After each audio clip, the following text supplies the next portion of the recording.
Depuis que je suis toute petite, j'aime les animaux, j'aime la nature. J'ai toujours essayé de faire ce que je pouvais pour qu'on les respecte, qu'on les préserve. Et je me suis retrouvée en 1985 au pied d'une falaise avec mon mari pour empêcher les gens de déranger un couple d'une espèce dont je n'avais jamais entendu parler avant, qui s'appelait des aigles de Bonelli.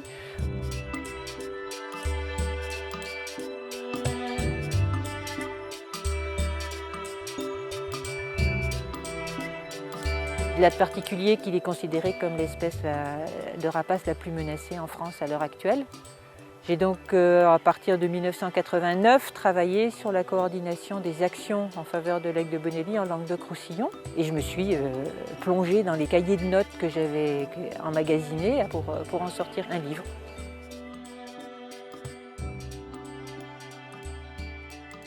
La Fondation Nature Découverte est un des financeurs qui a permis l'édition du livre. Mais indépendamment de Regard du Vivant, a financé très régulièrement des actions pour l'aigle de Bonelli, pour la surveillance ou d'autres actions.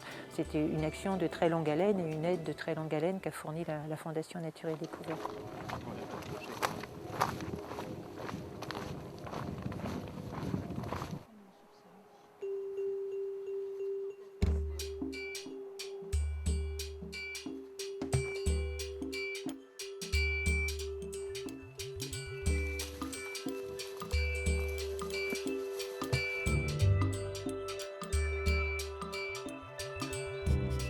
Donc là, on se trouve dans les Bouches-du-Rhône, dans le massif des Alpilles, où on étudie les couples de Bonelli présents dans le massif.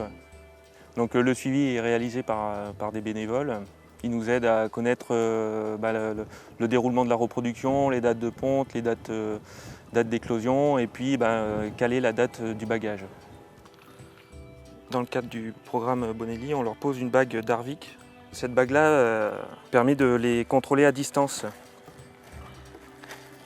Il est passé de 80 couples à moins d'une trentaine actuellement en quelques dizaines d'années. Les raisons sont essentiellement dues à la pression humaine. Alors on note le dérangement lors de la saison de reproduction.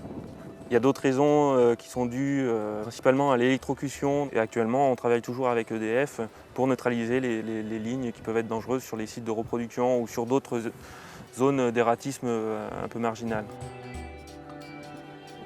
C'est une multitude de facteurs qui fait que les jeunes ont une survie très faible et n'arrivent pas à atteindre l'âge adulte et s'installer pour coloniser d'autres sites. Donc on essaye de travailler sur les sites qu'on dit comme puits, c'est-à-dire où il y a plus de recrutement d'adultes que de jeunes à l'envol, pour comprendre les causes de mortalité des adultes et après cibler nos actions de conservation pour que ces adultes survivent mieux et produisent plus de jeunes et ainsi de suite, quoi. Allez, on va la ramener dans son nid.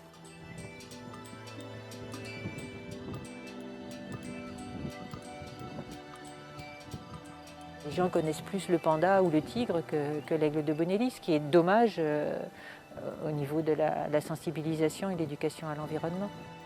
Découvrir et rechercher pour moi et apprendre à connaître, c'est ce qui me fait vivre, je pense, et faire partager ce que je sais. Et en essayant de faire partager, de dire aux gens, regardez ouvrez les yeux, regardez ce qu'il y a autour de vous. C'est pas compliqué, c'est beau et on doit le respecter.